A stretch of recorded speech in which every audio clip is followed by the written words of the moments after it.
Welcome to Wrestling News Now, where we bring you the latest and greatest from the WWE Universe.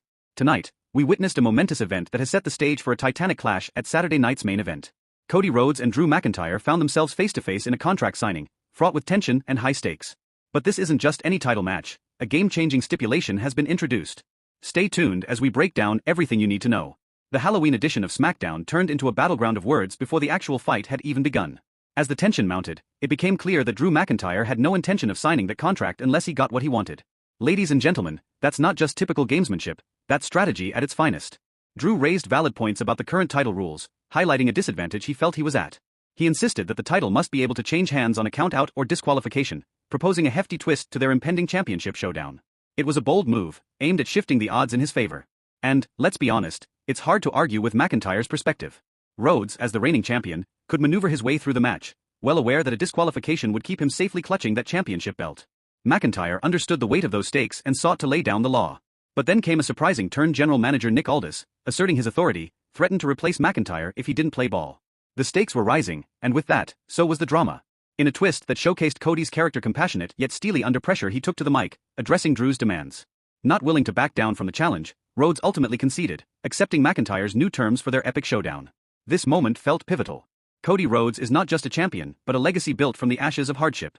By accepting Drew's terms, he embraced the challenge head-on, possessing the tenacity to fight, regardless of the odds stacked against him. That's what makes him a champion worth rooting for. However, tensions boiled over rapidly. McIntyre, never one to hold back, went for the jugular, insulting Cody's family, a touchy subject, even for the toughest of competitors. This is when things escalated quickly. Would you expect anything less from the Scottish warrior? McIntyre revels in psychological warfare, and here, he struck where it hurts the most. The result? A furious Cody attempted to turn the tables, clearly enraged, reaching for his championship belt. But there's a reason Aldis is in charge. Quick to regain control, he reminded Rhodes that losing his cool could cost him the title. Upright and honorable, Rhodes pulled back at the last moment, wrestling with his emotions, giving McIntyre a sliver of an opening. And just like that, it seems the villainous McIntyre saw his opportunity. What's more dramatic than a miscalculated moment of anger turning the tide against the babyface? A claymore kick that echoed through the arena and a deadly powerbomb through a table.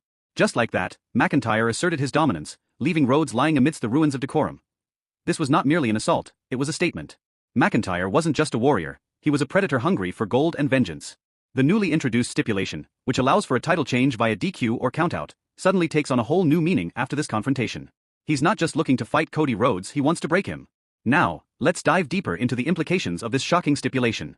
Traditionally, these kinds of matches often leave room for confusing outcomes and even more dramatic storytelling.